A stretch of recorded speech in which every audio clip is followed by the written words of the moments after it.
যে ঘৃণা আমাদের এক করে রাখে, এই যে গুপ্ত বললে আমার গায়ে ফোসকা পড়ে, আপনার গায়ে ফোসকা পড়ে, ওর গায়ে ফোসকা পড়ে, তার গায়ে ফোসকা পড়ে, এইটা দিয়ে আপনারা আসলে একটা দল হইলেন।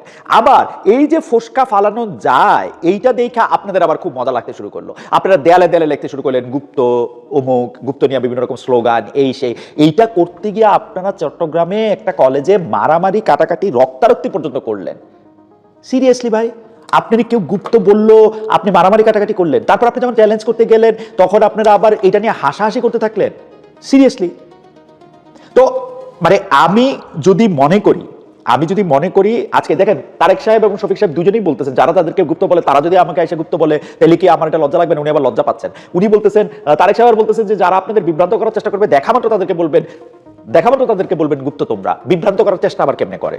কি বিভ্রান্ত করার চেষ্টা করে? বিভ্রান্তি কি জিনিস মাননীয় প্রধানমন্ত্রী? কি বিভ্রান্ত করার চেষ্টাটা করবে?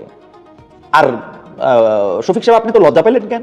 বিভ্রান্ত করার চেষ্টা করবে, যাকে বলে দিবে গুপ্ত তোমরা, তাতে আপনাকে তো এত এত এত এত লজ্জা কেন লাগলো? যারা নিজেরা গুপ্ত থেকেছে তারা যদি আমাদেরকে গুপ্ত বলে তাহলে আমাদের অনেক মানে কেমন লাগবে বলেন? ঘটনা কি? এবং এটার জন্য মারামারি কাটাকাটি করতে হবে? মানে যে কোনো জায়গায় গুপ্ত শব্দটা আপনি দেখবেন, সেই জায়গাতে আপনি এটা বুঝাবেন এটা ছাত্রদল করেছে, তারপর এটা আপনার প্রতিবাদ করবেন। জিজ্ঞেস করলে আবার বলবেন যে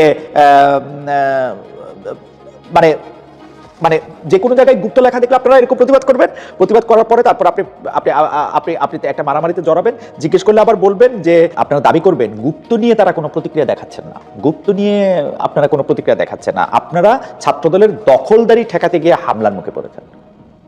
এই গুপ্ত কথাটা কেন আপনাদের এত বেশি লাগে জানেন? গুপ্ত কথাটা আপনাদের বেশি লাগে হচ্ছে এই কারণে, আপনাদের এক ধরনের আসে না, নিজের মনের পাপে আপনারা কেমন জানি একটু মানে যে কোনো অনুভূতির ক্ষেত্রে এই কথা সত্য, কোনো একটা অনুভূতি যদি আপনার কাছে প্রকট বা প্রকাণ্ড হয়ে ওঠে তাহলে এটা কারণ অনুসন্ধান করতে আপনারা দেখবেন যে এইটার সাথে কোনো না কোনো একটা পাপ বা পাপের ধারণা আপনাদের সঙ্গে জড়িত। সেগুলি কি জানেন? সেগুলি হচ্ছে আপনারা যখন ছাত্রলীগে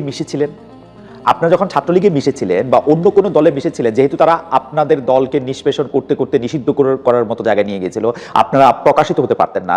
সেই সময় আপনারা এমন অনেক কাজ করেছেন যে কাজগুলো আপনাদের সঙ্গে যায় না। ছাত্রলীগের সাথে মিশে দঙ্গলবাজি করেছেন। সেই দঙ্গলবাজির সময় আপনারা যে বেশি ছাত্রলীগ সেটা প্রমাণ করার জন্য বড় বড় অন্যায়ের কিছু কিছু মানে আপনারা করেছেন। সেই জন্য গুপ্ত পড়লে আপনাদের লাগে। আপনাদের গুপ্ত যদি হইতে হচ্ছে এরকম যে আপনারা ঠিক একটা ছাত্রলীগের কথা বলে বা অন্য কোনো একটা সংগঠনের কথা বলে আপনারা আপনাদের মতো আছেন, আপনারা কোনো ধরনের কোনো মানে আছে না, কেউ বলে থাকেন যে নতুন ধর্ম যদি আপনি কোনোটা নেন তখন আপনি সেটাকে আরো বা যদি লুকায় থাকেন তাহলে আপনি সেইটা বেশি করে প্রমাণ করতে চেষ্টা করেন যে না আপনি তাদের দলেরই অংশ।